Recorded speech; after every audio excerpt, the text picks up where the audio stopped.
চোরের দোষ নাই, গৃহস্থের দোষ।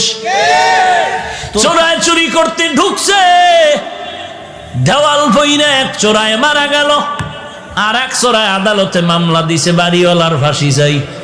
কেন আমার সাথে চোরা মরলো কেন, দেওয়াল নরম করলো কেন?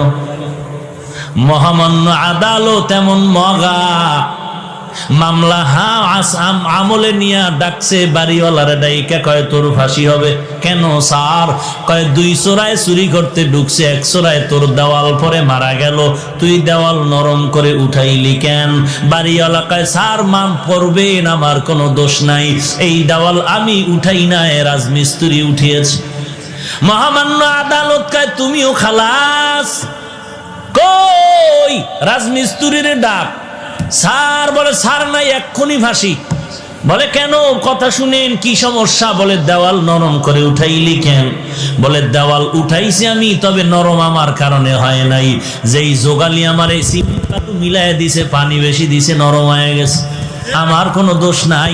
মহামান্য আদালতকে তোরও মাফ করে দিলাম। ধর যোগালি কই, এই তুই পানি নরম করে বালু দিলি কেন?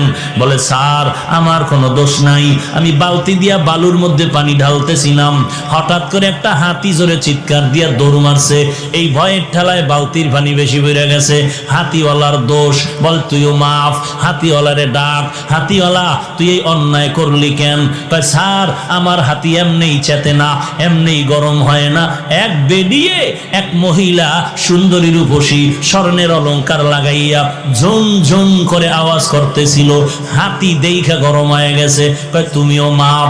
মহিলার ঝুনঝুনালারে ডাক, মহিলা ডাকছে, এই ম্যাডাম তোমার ফাঁসি হবে। বলেন কি ম্যাডামের ফাঁসি হবে? বলে হ্যাঁ। কেন?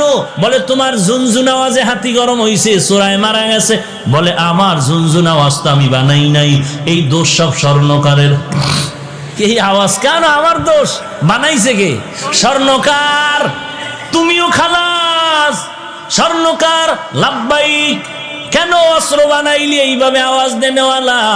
স্বর্ণকার এবার তো কোনো দেয়ালে পেট থেকে গেল, এখন আর কোনো জবাব নাই। স্যার কিছু করার নাই, বানাইছি তো বানাইছি। বলে এখন তোর ফাঁসি হবে। বলে কই এর ফাঁসি আমার গলায় আসলো কেন? কি এর ফাঁসি? বলে পরে ফাঁসির পরে জানা যাবে, এখন ফাঁসি হবে। কোনো কথা নাই। কপাল বড় খারাপ, ফাঁসির মঞ্চে যখন স্বর্ণকারের নেওয়া হলো, ফাঁসির মঞ্চে যখন দাঁড়ায় গেল, ফাঁসির মঞ্চে গিয়ে দেখে মারাত্মক সমস্যা, ফাঁসির রশির সাথে গলা মিলে না, রশির ফাঁকা বড়, গলা চিকন।